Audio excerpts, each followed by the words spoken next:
देवधर नामक एक गरीब आदमी अपनी बीवी शीला और 2 छोटे बेटा बेटी ईशु और गोलू के साथ रहता था। देवधर के गांव में ही एक छोटा पिज्जा शॉप था जिसमें वो तरह तरह के पिज्जा बनाकर बेचा करता था। उसके हाथ के पिज्जा खाकर गांव वाले उसकी जम के तारीफ करते थे। अरे वाह देवधर भाई, यह पिज्जा बहुत ही स्वादिष्ट है। इसे खाकर तो मजा ही आ गया। ऊपर से ये नया फ्लेवर, ओहो, ये तुमने इन्वेंट किया है ना। ये एकदम लाजवाब है भाई। हाँ हाँ देवधर भाई, तुम्हारे नए नए तरह के पिज्जा फ्लेवर कॉम्बिनेशंस बहुत ही मजेदार और लजीज होते हैं, जिन्हें खाकर व्यक्ति दीवाना ही हो जाए। धन्यवाद भाई। देवधर का पिज्जा शॉप पूरे गांव में मशहूर था क्योंकि वो इकलौता पिज्जा शॉप था, वरना गांव वालों को गांव से बाहर शहर में जाकर ही पिज्जा खाना पड़ता था। लेकिन देवधर के कारण पूरा गांव उसी के यहाँ पिज्जा खाने आया करता था। देवधर रोज सुबह 6 बजे उठकर अपना पिज्जा शॉप खोलता था। वो रात में जो बचा हुआ पिज्जा था उसे गरीबों में और अपने आस पड़ोस में बांट दिया करता था। अरे वाह देवधर बेटा, आज इतना सारा पिज्जा बच गया। हाँ काका, वो क्या है ना, मैं अपने ग्राहकों को एकदम स्वच्छ और सेहतमंद फ्रेश पिज्जा ही बेचता हूँ, इसलिए आज का पिज्जा मैं आज ही खत्म कर देता हूँ। अरे सच में तुम्हारा पड़ोसी होना मतलब बड़े ही फायदे की बात है। अरे ऐसी कोई बात नहीं है काका। देवधर अपने घर जाकर बच्चों के साथ खाना खाता है और वो उनके साथ खेलने के बाद सो जाता है। देवधर की जिंदगी में सब कुछ सही चल रहा होता है, लेकिन एक दिन अचानक से उसके पिज्जा शॉप का ओवन ब्लास्ट हो जाता है और तभी देवधर बहुत घबरा जाता है। देवधर की आंखों के सामने उसका पिज्जा शॉप जल रहा था, जिसे देखकर वो फूट फूट कर रो रहा था। नहीं, मेरा पिज्जा शॉप, ये नहीं होना चाहिए था। अब मैं क्या करूंगा भगवान जी। देवधर बेचारा बहुत दुखी हो चुका था। उसने हाल ही में अपनी बहन सुनीता की शादी के लिए एक दोस्त से लाख रुपए लिए थे जो उसे चुकाने थे, लेकिन अब उसके पास उसका पिज्जा शॉप ही नहीं था, तो अब वो कैसे अपने दोस्त को उसके पैसे चुकाता। देवधर के ऊपर दुखों का पहाड़ टूट पड़ता है। शीला, जब तक मुझे नई नौकरी नहीं मिल जाती, तुम घर खर्च जरा ठीक से संभालो, ज्यादा पैसे वेस्ट मत करो। एक तो पहले ही हम पर इतनी बड़ी मुसीबत आन पड़ी है। सत्यम से जो पैसे लिए थे, अब उन्हें मैं कैसे चुका पाऊंगा। मेरा पिज्जा शॉप था, तब तक तो सब ठीक था, लेकिन अब मैं कैसे संभालूंगा सब कुछ। मुझे तो बहुत ही चिंता सता रही है शीला। पापा, अगर पिज्जा शॉप नहीं रही तो क्या हुआ? आप कहीं और पिज्जा बेचो, जैसे कि किसी स्टॉल को लगाकर या ठेला लगाकर। हाँ पापा, आजकल तो लोग वाहनों को ढाबे का रूप देकर उसमें खाना बेचते हैं। हाँ जी, ईश्वर गोलू ने एकदम बढ़िया सुझाव दिया है। और रही बात अवन की, तो आप अवन की जगह कढ़ाई में पिज्ज़ा बना दीजिए। पिज्ज़ा अवन में पके या कढ़ाई में, स्वाद तो उसका वैसा ही होगा ना जैसा पहले था। और पूरा गांव आपके पिज्ज़ा के स्वाद का फैन है। अरे वाह बच्चों, शीला, तुम लोगों ने तो मुझे बहुत ही अच्छा सुझाव दिया है। सुनीता की शादी के लिए जो पैसे लिए थे वो मैं सत्यम को ठीक से लौटा भी दूंगा अब। थैंक यू बच्चों, इतनी छोटी सी उम्र में कितने होशियार हो गए हैं मेरे ईशु और गोलू। You're most welcome, पापा। क्या कम है शीला? ये लोग क्या कह रहे हैं, क्या कम है? क्या काम नहीं, ये लोग वेलकम कह रहे हैं, वेलकम। ओह अच्छा अच्छा, अब जली मेरे दिमाग की ट्यूबलाइट। क्या पापा, आप भी? देवधर अब गांव में एक छोटा सा ठेला लगाकर कढ़ाई पर पिज्जा बेचने लगता है। उसका कढ़ाई पिज्जा खाने के लिए पहले से भी ज्यादा की तादाद में ग्राहक आने लगते हैं। अरे वाह वाह वाह वाह भाई वाह, कमाल और धमाल का पिज्जा है ये तो। इसका स्वाद तो पहले के पिज्जा से भी और ज्यादा स्वादिष्ट है। जीवन का असली मजा तो देवधर का पिज्जा खाने में ही है भाइयों और बहनों। देवधर का पिज्जा ठेला बहुत अच्छे से चलने लगता है। लोग उसके ठेले पर आकर उसके पिज्जा बनाते वक्त वीडियोस रिकॉर्ड करते हैं और सोशल मीडिया पर पोस्ट करते हैं। देवधर के पिज्जा ठेला वीडियोस बहुत वायरल होने लगते हैं और वो और ज्यादा सफल होने लगता है। गांव में डाकू रंजू सिंह का तहलका था। वो अपने आदमियों के साथ बाजार में आकर सभी गरीबों का नुकसान करता था। एक दिन वो गांव में आता है और हर किसी के ठेले का सामान लूटकर तोड़फोड़ करता है। रंजू सिंह देवधर के ठेले को भी तोड़ता है और उसके सारे पैसे चुराता है। नहीं नहीं, मेरे पैसे लौटा दीजिए। अबे चुप, एक लप्पड़ लगाऊंगा ना, धरती के उस पार जा गिरेगा, बाबूचक कहीं का लंगूर। रंजू सिंह देवधर का बहुत नुकसान करके चला जाता है। बेचारे देवधर का ठेला भी अब बर्बाद हो चुका था। पहले पिज्जा शॉप और अब ये ठेला, न जाने और कितने दुख लिखे हैं मेरी किस्मत में। मुझे तो समझ ही नहीं आ रहा है कि ये सब मेरे साथ ही क्यों हो रहा है। जी आप धैर्य और हिम्मत रखिए, सब कुछ ठीक हो जाएगा, देखना आप। कैसे शीला, कैसे? फिर से मैं उसी मुसीबत के अंधेरे में आ गया हूँ जहां मैं पहले था। देवधर बहुत निराश हो चुका था। उसका दोस्त सत्यम उसके पास आता है और पैसे मांगता है। तभी देवधर उसे आधे पैसे ही देता है। ये क्या बात हुई देवधर? जब तूने मुझसे पैसे मांगे थे तब मैंने तुझे तुरंत सारे पैसे दे दिए थे ना, तो अब तू मुझे आधे पैसे क्यों दे रहा है? सत्यम, मेरी व्यथा समझने की कोशिश कर। मैं बहुत परेशानी में हूं मेरे भाई। तू ये पैसे अभी फिलहाल रख ले, मैं पक्का तुझे तेरे बाकी के पैसे लौटा दूंगा कुछ ही महीनों में। ठीक है, तेरे बेबी बच्चे हैं इसलिए मैं तुझे एक और मोहलत दे रहा हूं, लेकिन इसके बाद और कोई मोहलत नहीं। मुझे मेरे पैसे दे देना तभी। हाँ हाँ, पक्का पक्का। सत्यम वहां से चला जाता है। देवधर अपने दोस्त उदित के साथ कई सारी जगहों पर नौकरी ढूंढने जाता है। वो दोनों लगभग एक हफ्ते नौकरियां ही ढूंढते रहते हैं, लेकिन इतना ढूंढने के बाद भी उन्हें कहीं पर नौकरी नहीं मिलती। फिर एक दिन पड़ोस के चंसू चाचा आकर देवधर से, अरे देवधर बिटवा, तुझसे मिलने कोई सेठ आए हैं शहर से। कब से तेरा पता पूछ रहा था सभी से। उसने कहा है कि एक बार तू आ जाए तो शाम को बाजार के पीछे वाले होटल में मिलने आए। वो वहीं रुका है तेरा इंतजार करते हुए। और हाँ, उसने तेरे हाथ का बना कढ़ाई पिज्जा भी साथ में लेते आने को कहा है। सेठ आदमी? अब ये कौन है देवधर? पता नहीं उदित, लगता है कोई अनजान व्यक्ति है। खैर, अगर उसने मुझे बुलाया है तो ले चलते हैं उसके लिए कढ़ाई पिज्जा बनाकर। देवधर अपने हाथों से कढ़ाई पिज्जा बनाता है और वो उसे उस सेठ आदमी के पास ले जाता है। उस आदमी का नाम रूपम सिसोदिया होता है। हेलो देवधर, तो तुम फाइनली आ ही गए।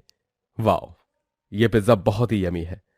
यू नो व्हाट, मैं तुम्हारे लिए एक बहुत ही सुनहरा मौका लेकर आया हूं। शहर का सबसे बड़ा पिज्जा ब्रांड तुम्हें हायर करना चाहता है।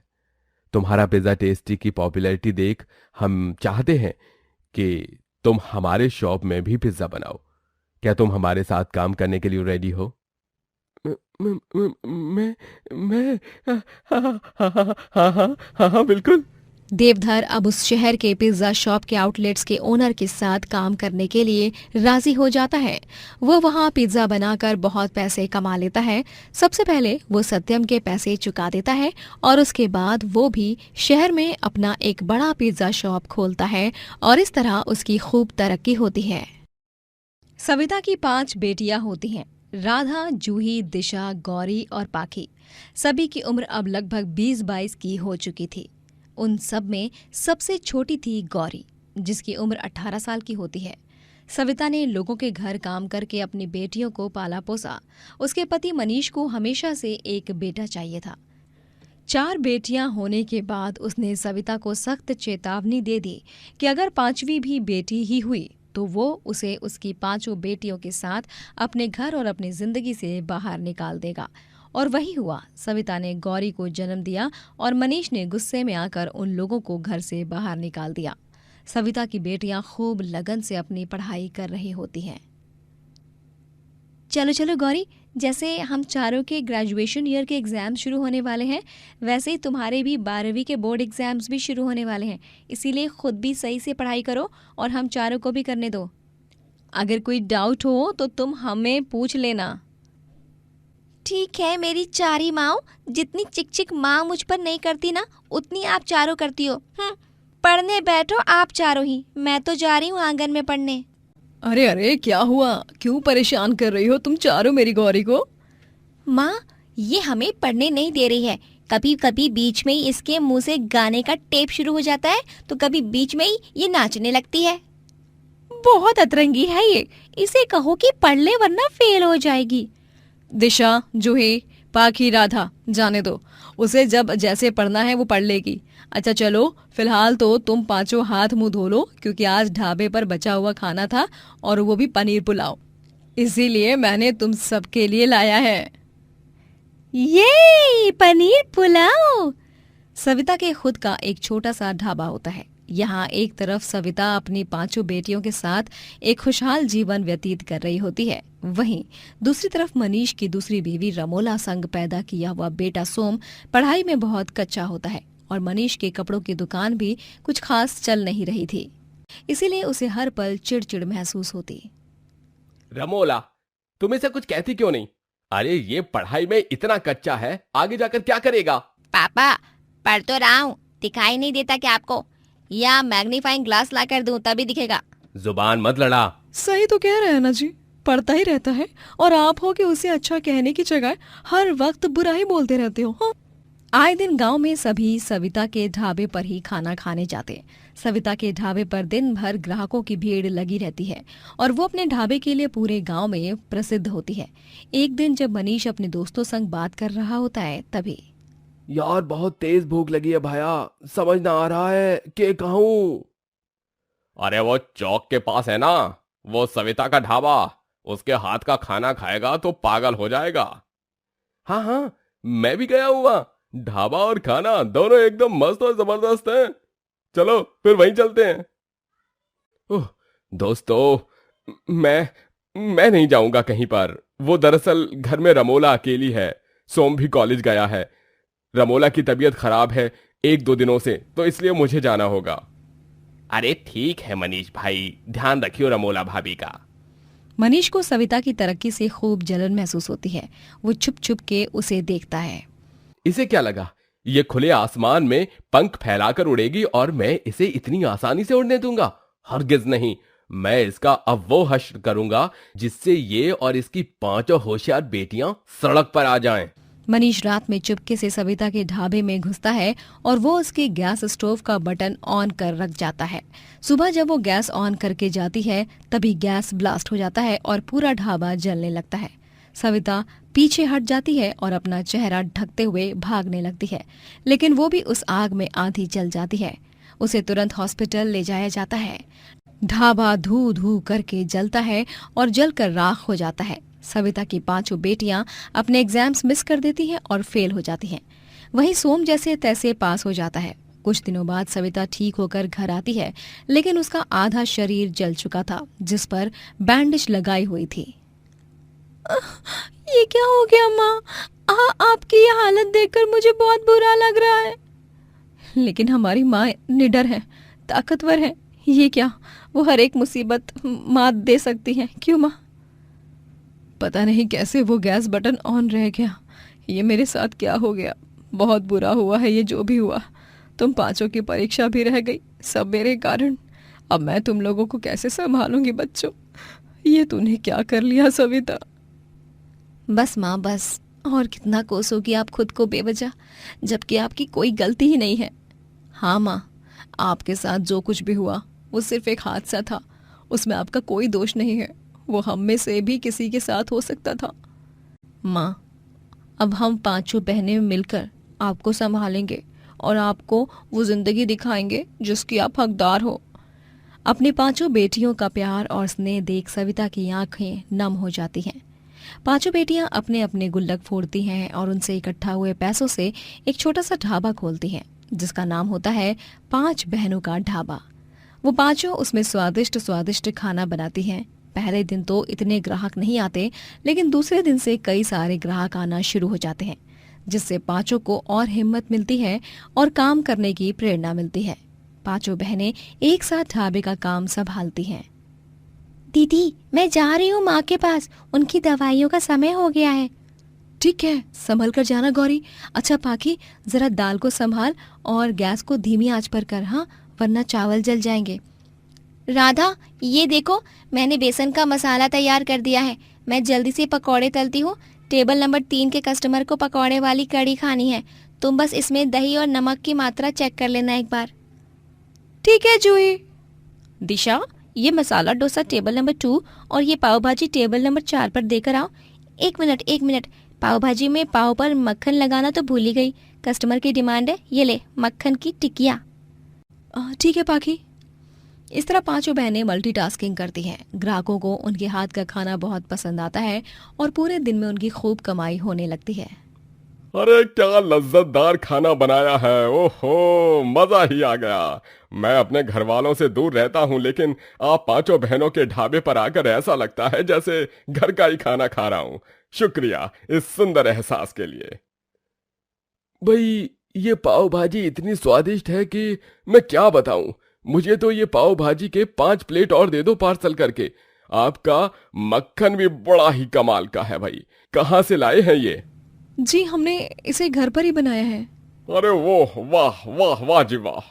पांचों ढाबे के काम के साथ साथ पढ़ाई भी कर रही होती हैं।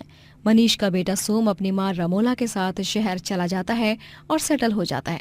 वहीं वो दोनों जानबूझकर मनीष को गांव में अकेला छोड़ देते हैं। मनीष अब बूढ़ा हो चुका था, जिस कारण वो कुछ काम भी नहीं कर पाता। वक्त पर किराया ना भरने के कारण उसका घर मालिक उसे घर से भी निकाल देता है। मनीष दर दर भटक कर अपनी पांचों बेटियों के ढाबे पर ही आता है और उनसे माफी मांगता है। बेटियों, मुझे माफ कर दो।